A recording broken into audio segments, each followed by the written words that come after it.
మన చందమామ మూలంగానే భూగోళం మీద జీవరాశి మనుగడ సాగించగలుగుతోందని మీకు తెలుసా? నిజం. చంద్రుని గురుత్వాకర్షణ మూలంగా భూమి తన కక్షలో ఒక వైపుకు వాలి ఉంది. తత్ఫలితంగా భూమి మీద వివిధ వాతావరణ పరిస్థితులు మారుతూ వస్తున్నాయి.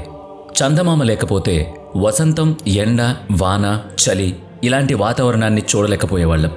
ఇవన్నీ భౌతిక లక్షణాలు. అయితే చందమామ అంటే మనకు చాలా ఆసక్తి. కనుకనే మనం చంద్రయాన్ 1, 2, 3 అంటూ యాత్రలు చేశాం. మరో యాత్రకు సిద్ధమవుతున్నాం. అంతకంటే ముందు 1969 జూలై 20 నాడు మానవుడు చందమామపై తొలిసారి పాదం మోపాడు. తర్వాత కూడా చాలా చందమామ యాత్రలు జరిగాయి. 1972 తర్వాత మళ్లీ మానవ సహిత చంద్రయాత్రలు జరగలేదు. సమీప భవిష్యత్తులో ఆ పని మరలా చేయడానికి నాసా సిద్ధమవుతోంది. చందమామ మీద మానవ ఆవాసాల ఏర్పాటుకు వెసులుబాటు ప్రయత్నాలు జరుగుతున్నాయి.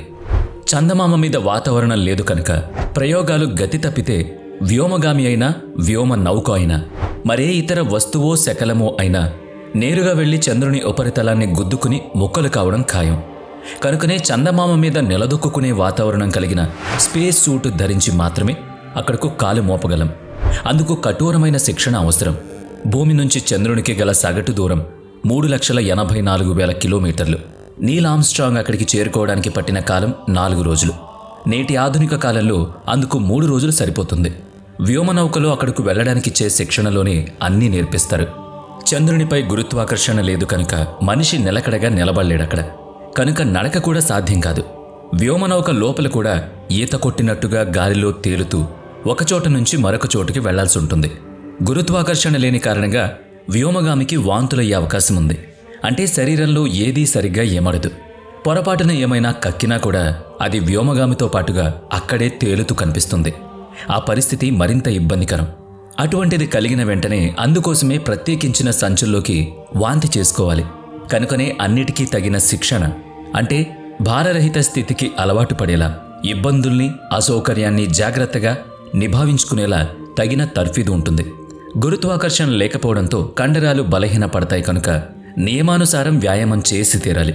అందుకు తగ్గ ఏర్పాట్లు నౌకలోనే ఉంటాయి. భూమి నుంచి చంద్రుడిని చేరే వరకు వెలుపల అంతా శూన్యంగానే ఉంటుంది. అంటే చూసేందుకు చెట్టు, పిట్ట, మనిషి ఎవ్వరూ ఉండరు. వెలుతురు, చీకటితో కూడిన అంతులేని అంతరిక్షం మాత్రమే కనిపిస్తుంది. అయితే చందమామ నుంచి భూమిని చూస్తే మటుకు అది ప్రకాశవంతమైన నీలం బంతిలాగా కనిపిస్తుంది. మన మాతృగ్రహం అంటే మనకు ప్రేమ ఉంటుంది కదా, మరి దాని సౌందర్యం చూసి మైమరిచిపోవాల్సిందే. ఇక్కడ ఒక శాస్త్రీయ దృగ్విషయం దాగి ఉంది. భూమి నుంచి చందమామ, చందమామ నుంచి భూమి ఎప్పుడూ ఒకేలా కనిపిస్తాయి. చంద్రుని మించి భూమిని చూస్తుంటే తన అక్షం మీద తిరుగుతుంది, కానీ కక్షలో తిరుగుతున్నట్టుగా కనిపించదు. స్థిరంగా ఒక్కచోటనే ఉన్నట్టు కనిపిస్తుంది. అదే భూమి నుంచి చంద్రుని చూస్తే రాత్రివేళ తూర్పున కనిపించే చంద్రుడు మెల్లగా ప్రయాణిస్తూ కనిపిస్తాడు. చంద్రుని ఒకే పార్శ్వాన్ని చూడగలం తప్ప అటువైపు భాగాన్ని చూడలేం. దీన్నే టైడల్ లాక్ అంటారు. ఈ దృగ్విషయం వెనుక ఉన్న శాస్త్రీయత ఇదే. భూగురుత్వాకర్షణ శక్తి కారణంగా చంద్రుడు భూమికి ఆకర్షితుడై దానికి ప్రదక్షిణ చేస్తూ ఉంటాడు. అలాగే తన అక్షం మీద కూడా తిరుగుతుండాలి. భూగురుత్వాకర్షణ చంద్రుని యొక్క పార్శ్వాన్ని తన వైపు ఆకర్షించి ఉంచుతుంది. భూమి మీద ఉన్న మనుషులకు కనిపించేది ఆ భాగమే. చంద్రుడు తిరిగే కోణంలో మార్పు లేకుండా అక్షం మీద మాత్రమే తిరుగుతూ ఉంటాడు. కనుకనే ఆ ఒక్క పార్శ్వాన్ని భూమి నుంచి చూడగలుగుతాం. అదే టైడల్ లాక్ వల్ల చంద్రుడి నుంచి భూమిని చూస్తున్నప్పుడు భూమి స్థిరంగా ఒకచోటనే ఉన్నట్టు కనిపిస్తుంది.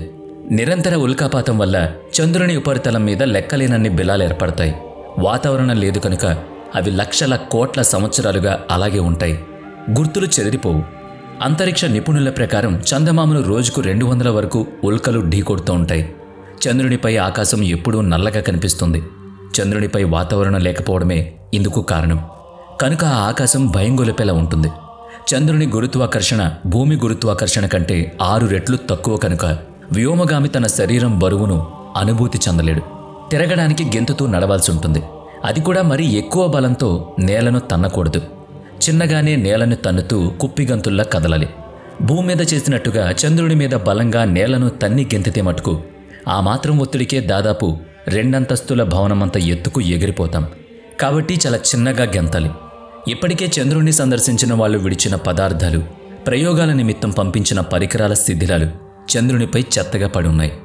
మానవుని కాలుష్యం చందమామపైకి కూడా చేరింది. మరి రాబోయే కాలంలో నివాసాలు ఏర్పాటు చేస్తామంటున్నారు కదా, అప్పుడు ఆ చెత్త కొండల్లాగా పేరుకుపోయినా ఆశ్చర్యం లేదు.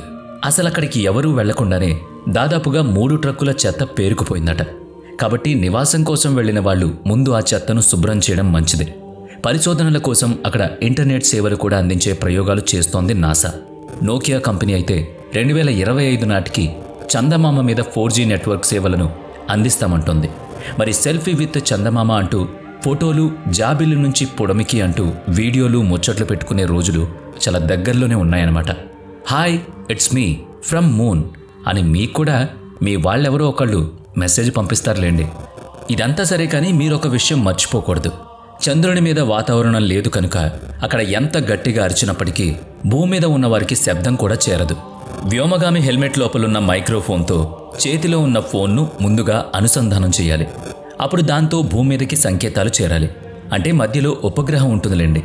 ఆ తర్వాత భూమి మీద సెల్ ఫోన్కి అవి చేరాక అక్కడ వాళ్ళు వినాలి, తిరిగి మాట్లాడాలి. అన్నట్టు చందమామ మీద రేయింబవళ్లు వ్యత్యాసంగా ఉంటాయి.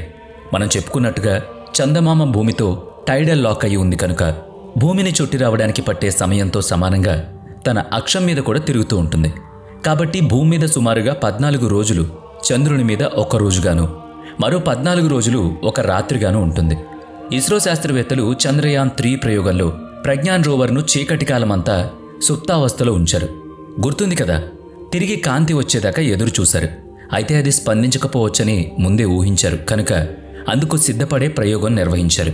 సుదీర్ఘంగా సూర్యకాంతిలో ఉండడం, అంతేకాలం చీకటిలో ఉండడం మూలంగా చంద్రుని మీద పగటి అత్యధిక ఉష్ణోగ్రత, రాత్రి అత్యధిక చల్లదనం ఉంటుంది. పగటి గరిష్ట ఉష్ణోగ్రత 180 డిగ్రీల సెల్సియస్ వరకు కూడా ఉంటుంది. అదే రాత్రి ఉష్ణోగ్రత -153 డిగ్రీల సెల్సియస్ వరకు ఉంటుంది. ఆ ఉష్ణోగ్రతలను భరించే విధంగానే వ్యోమగాములు సూట్ తయారవుతుంది.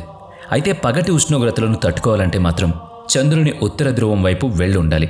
లేదంటే చంద్రునిపై నివాసాలు ఏర్పాటు చేసుకున్నాక వాటిలో తలదాచుకోవాలి.